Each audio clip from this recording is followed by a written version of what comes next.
नमस्कार दोस्तों, मेरा नाम है Ashish Rathore. Indian rail dynamics channel में आपका स्वागत है। अगर आपने अभी तक चैनल को सब्सक्राइब नहीं किया है तो कर दीजिएगा।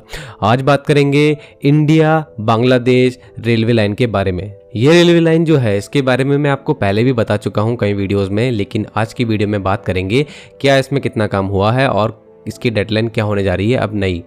देखिए, जो ये रेलवे लाइन है ये हमारे नॉर्थ ईस्टर्न स्टेट जो कि त्रिपुरा है उसकी कैपिटल अगरतला वहाँ से शुरू होगी, वहाँ के निश्चिंतापुर रेलवे स्टेशन से, और ये जाएगी सीधा बांग्लादेश के अखोरा तक।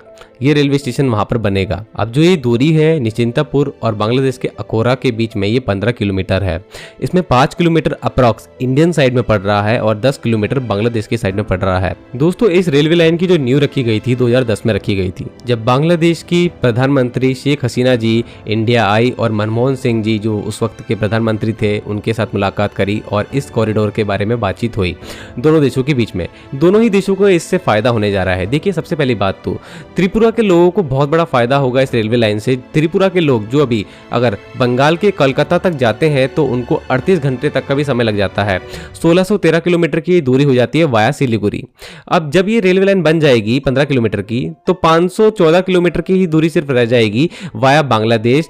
और त्रिपुरा के लोग जो कि नॉर्थ ईस्ट की स्टेट है वहां से सीधा कोलकाता अगर जाएंगे वाया बांग्लादेश तो सिर्फ उनको 16 घंटे लगने वाले हैं। मतलब कि 22 घंटे की कमी, बहुत बड़ा ये कट आएगा टाइम के अंदर। और दूसरी बात मैं आपको और समझाता हूँ। देखिए, इंडिया को अपना बहुत ज़्यादा दायरा बढ़ाना है क्योंकि चाइना धीरे धीरे प्रसार कर रहा है ऊपर नॉर्थ ईस्टर्न स्टेट के। तो ऐसे में बांग्लादेश जो है एक ऐसा देश बीच में पड़ जाता है जहां पर समुद्र के रास्ते हमारे को सामान की ज़रूरत पड़ सकती है और कई सारा सामान जो है वो हमारे बांग्लादेश के मोंगला पोर्ट पर आता है। बांग्लादेश के मोंगला पोर्ट से वो सामान वाया रोड या फिर अलग कोई भी ट्रांसपोर्टेशन जो भी होगा वो उसके माध्यम से जब अखोरा तक आएगा तो अखोरा जो कि वहां पर रेलवे लाइन हमारी होगी इंडो बांग्लादेश वाली, वहां पर ये हमारी किसी भी मालगाड़ी पर लोड होकर के सीधा हमारे निश्चिंतापुर अगरतला तक आ जाएगा।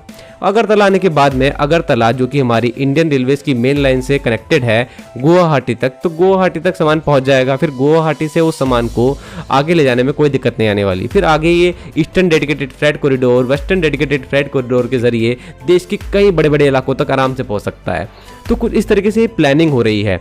अब यहाँ पर दोस्तों इतना वक्त लग गया इस रेलवे लाइन को बनाने में क्योंकि एक तो दो देशों के बीच में रेलवे लाइन बन रही है और ऊपर से पैसों का भी बहुत सा इसमें दिक्कत आई, कई बार फंडिंग रुकी भी है। अब ऐसे में इस प्रोजेक्ट की लगभग एस्टिमेटेड जो कॉस्ट है वो 862.84 करोड़ रुपए होने वाली है, जिसमें से 708.74 करोड़ रुपए फंड किया है ministry of development north eastern state.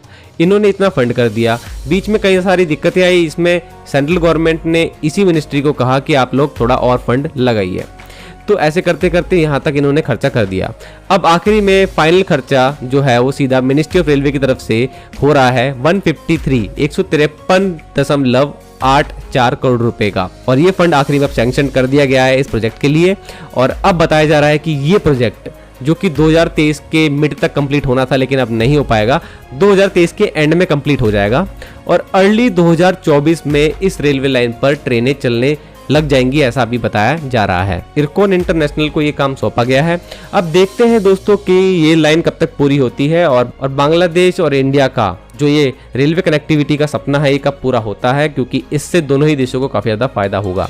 कभी अगर वॉर की कंडीशन आएगी उस वक्त भी हमारी आर्मी का जो भी वॉरफेयर का सामान होगा वो भी हम लोग इस रेलवे लाइन के द्वारा बांग्लादेश तक पहुंचा सकते हैं, जिससे कि हम बांग्लादेश के जो बंदरगाह हैं या फिर बांग्लादेश की जो सीमाएं हैं, समुद्री सीमाएं, वहां तक भी अपनी आर्मी को पहुंचा सकते हैं। तो काफ़ी सारी चीज़ें होती हैं इस तरीके के प्रोजेक्ट जब भी लॉन्च होते हैं। तो ये था इस प्रोजेक्ट का डाटा जो अभी तक सामने आ पाया है। आज के लिए इतना ही। वंदे मातरम, भारत माता की जय।